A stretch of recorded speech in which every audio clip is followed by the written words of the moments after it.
गणपती बाप्पा मोरया. चला, आजच्या व्लॉगची सुरुवात आपण आपल्या बाप्पांसोबत करूया. आमचे बाप्पा तर खूपच गोड आहेत की त्यांच्याकडे बघितल्याशिवाय नजरच थांबत नाहीये. आणि खरंच असं वाटतंय की ह्या बाप्पांना यावर्षी जाऊनच नाही द्यायचं.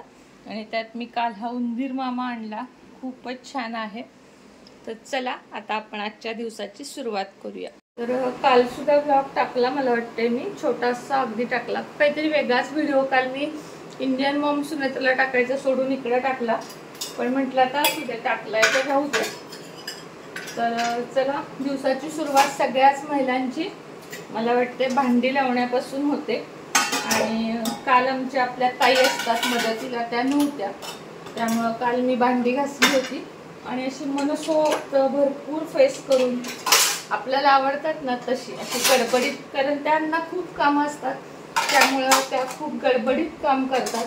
आपण करणार असलो तर ट्रॉल्या करून पण लक्षात नाहीये की घरामध्ये ट्रॉल्या झाल्या, सारखा इकडंच हात जातोय माझा. आणि ट्रॉल्यांमध्ये वस्तू ठेवल्या की त्या सापडत पण नाहीये आणि मग हात जातोय इकडं. तर आता इथे डबे मांडलेत असे, सध्या तरी सगळे प्लास्टिकचे आहेत. पुढे बघूया, आपण स्टीलचे घेण्याचा प्रयत्न करूया, कारण एका गोष्टीत खूप हे जातं, पैसे जातात. म्हणून म्हटलं असू दे, सध्या आपले प्लास्टिकचे डबे असू दे. आणि ट्रॉल्या असलेल्या बरं पण पडतं आणि कधी कधी नको पण वाटतं, कारण सारख्या उघडा सारखं ठेवा, त्यापेक्षा ते असं वाटतं ओपन किचन चांगलं असतं. पण इथं स्टोरेजच नाही आहे अजिबात की आपण नाही का ठेवू शकू कुठं सामान असं, त्यामुळे ट्रॉल्या आहेत ते बरं वाटते. आणि महिनाभर ट्रॉल्या नव्हत्या, आत्ता ट्रॉल्या झाल्यामुळे माझ्या अजून लक्षात बसत नाहीये ते की ट्रॉल्या झाल्या आहेत आपल्या घराला. पण छान वाटतंय, म्हणजे ट्रॉल्याशिवाय सध्याच्या किचनला हे नाही. पूर्वी आपल्याला आवडत होतं, मला तर आवडतं ओपन किचन, काही हरकत नाही. पण जर तशी जागा पाहिजे, रॅक वगैरे मांडायला तशी जागा असेल ना तरच ओपन किचन छान वाटतं, नाही तर नाही वाटत.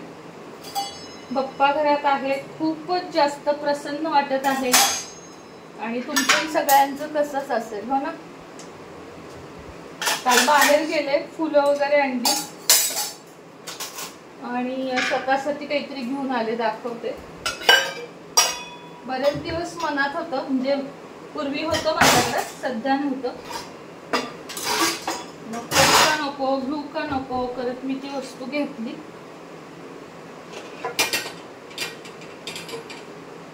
ती म्हणजे बघा ही खड्यांच्या स्टोनच्या बांगड्या, चांगले डायमंड आहेत हे, म्हणजे 1 ग्रॅम मध्ये आहे. आतून 1 ग्रॅम आहे आणि वरून स्टोन आहेत. आणि लॉक स्टोन, म्हणजे असं नाही की चिकटवलेले आहेत निघतील असे नाही. खूप जास्त आवडतात मला. आता ह्याच्याकडे ना एक हिरवी बांगडी घालायची आणि अशीच कानातले आणले. आता हे बदलते, कारण एकच कानातलं खूप दिवस घालून पण आपल्याला कंटाळा येतो. आज हे बदलून ते घालीन दुपारी. खूप आवडतात मला अशा बांगड्या. तर चला आता आज काय करायचं आहे बघूया. पहिल्यांदा भांडी गोळा करायची आहेत मला, थोडीशी आहेत ती, आणि मग मी तुम्हाला भेटते की आपण पुढं काय करणार आहोत. थोडंसं सामान आणलं आहे ते आपण हे करूया. तर चला, आधी मी किचन आवरून घेते. अजून एक देवघरासाठी महत्वाची वस्तू मी काल आणली, तो म्हणजे हा पितळेचा तांब्या. घेतले ते असे डॉट डॉट वाले असतात ना, तो पण दाखवलेला, पण तो खूप हलका होता वजनानं. हा छान आहे आणि हा साधारण 1100 रुपयाला मला बसला. पितळ आहे, एकदम जड. आणि काय हे आपण स्वयंपाकात वापरत नाही, त्यामुळं ह्याला कलईची वगैरे गरज नाही. आता एकदा घासून घेते हा स्टिकर वगैरे काढून. म्हणजे मला गणपती पुढे मी काल देवातला कलश ठेवला आणि तेव्हा लक्षात आलं की आपल्याकडं तांब्याचा एकच तांब्या आहे. मग म्हणलं आता तांब्याचा घेण्यापेक्षा जरा पितळेचं घेऊन बघूया, थोडासा बदल, कारण देवाला पितळ तांबे दोन्ही चालतं. आणि त्या दिवशी मी हे आणलं बघा, हा छोटा तांब्या अभिषेकाला. आणि हे मी ऑनलाईन मागवलं तर इतकी घाण क्वालिटी आली, खूप हलकं, खूप म्हणजे खूप हलकं. तर मी हे पण एक जड घेणार आहे, सध्या एवढं चालवणार आणि त्यानंतर मग थोडंसं जड घेणार. आणि काल डीमार्टवरून थोडंसं सामान मागवलं. सणावाराचे दिवस आहेत त्यामुळं अमूलचं तूप सहसा मला विकत आणावं लागत नाही, पण आता खूप कमी आहे. आणि ते कसं हात वगैरे लागलेले आहेत, मग म्हटलं आता गोडाचे पदार्थ होतील किंवा वरण भात होईल त्याच्यावर घ्यायला. आणि अमूलचं तूप बेस्ट असतं बघ, चितळ्यांपेक्षाही अमूलचं तूप बेस्ट असतं. त्यानंतर घेतला कम्फर्ट, जे कपड्यांना लागतो मला, बरं वाटतं, म्हणजे मस्त फ्रेश फील होतं. आणि हे लायझॉल, ह्याच्यावर 500 ml वर ही एक किती ml ची तरी फ्री आहे बघा. असं जरा फ्रीतलं घेतलं की आपल्याला बरं वाटतं. त्यानंतर हार्पिक, हा सुद्धा एकावर एक फ्री आहे.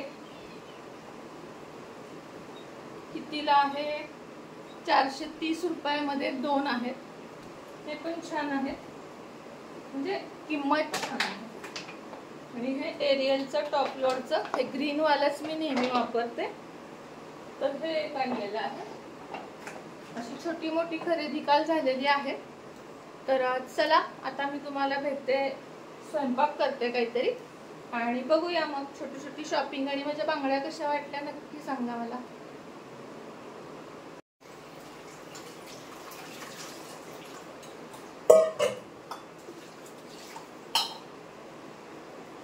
आता हे बघा, तांब्या पितळेच्या भांड्यासाठी सात्विकचं कॉपर ब्रास शायनर खरोखर खूप छान निघतंय.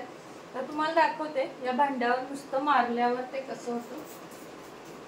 म्हणजे काहीच करावं लागत नाहीये. पितांबरीनं आपल्याला किमान घासावं तरी लागतं, यानं काही म्हणजे काही नाही झालं. आता हात फिरवायचा, घासणीची सुद्धा गरज नाहीये. म्हणजे मला आता लगेच मागवायचंय दुसरं. खरोखर छान आहे. आणि मला रोज देवाची भांडी मी घासते. असं काही नसलं लिक्विड वगैरे तर मग साबणानं घासते, पण नाहीतर रोजच्या घासण्यामध्ये असतात. आता बघा मी काय केलं, तुमच्या समोर व्हिडिओ कट न करता 2 मिनिटाच्या आत मी हे घासलं. आता फक्त हे कपड्यानं पुसायचं, म्हणजे आहे असं राहतं. आता हा एक दाखवते तुम्हाला मी घासून. काही नाही, फक्त मारलं ना नुसतं हे की स्वच्छ होतं. खरंच काही करायची गरज लागत नाही. जबरदस्त लिक्विड आहे.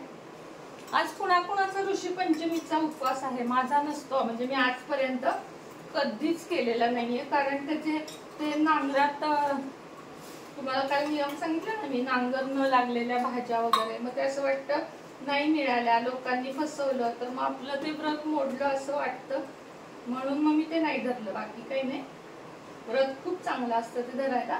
मग मी आज कहाणी वाचणार, जी काल तुम्हाला वाचून दाखवली ती मी आज वाचणार. हे बघा, हे कसं छान आहे ना, हे बघा खूपच छान.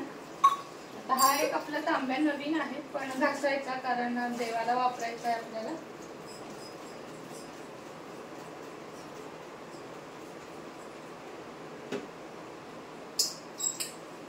हात फिरवून घेतलेला बरा असतो, कारण ह्याला खूप जणांचे हात वगैरे लागलेले असतात, म्हणून नवीन असला तरी पण घासलेला बरा.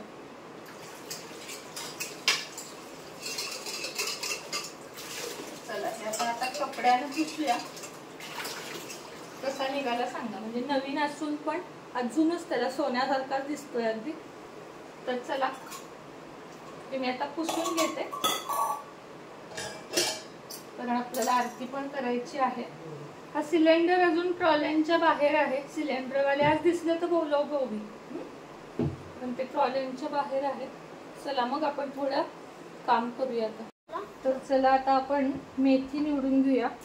आज बाप्पांच्या नैवेद्याला मेथीची भाजी, वरण भात आणि पोळ्या. आणि गोडमध्ये आणलेत लाडू. आज संध्याकाळी करेन मोदक. हे काल पण उघडता आलं नाही मला. असे मोतीचूरचे लाडू, आता असू दे नाही उघडे, मोतीचूरचे लाडू आणलेत छान असे. आता मेथी आणि नैवेद्य म्हटल्यावर थोडं स्वयंपाक फक्त एवढंच की कांदा लसूण नाही, मेथी नुसती मीठ आणि मिरचीवर परतायची, छान लागते, म्हणजे असं काही नाही की त्यात काही नाही, असं नैवेद्याचा स्वयंपाकच छान लागतो, त्यामुळं खावा नेहमी.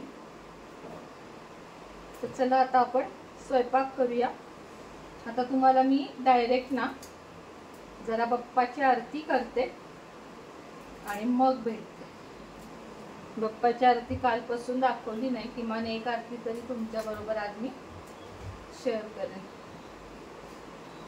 काल प्राणप्रतिष्ठेचा पण व्हिडिओ करीन म्हटलं, 1 मिनिटाचा फक्त ओवीनं काढला, पण ना अशा गोष्टींच्या वेळेस शूटिंग करायला मला खरंच नाही आवडत, त्यामुळं नाही केलं मी. जाऊ दे म्हटलं काय, कारण काही गोष्टी अशा ना देवाच्या दाखवाव्यात असं नाही वाटत मला.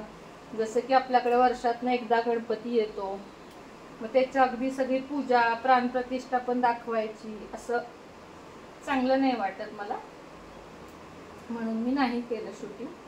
पण आज तुम्हाला व्यवस्थित सगळं आरतीच्या वेळेस दाखवते नक्कीच.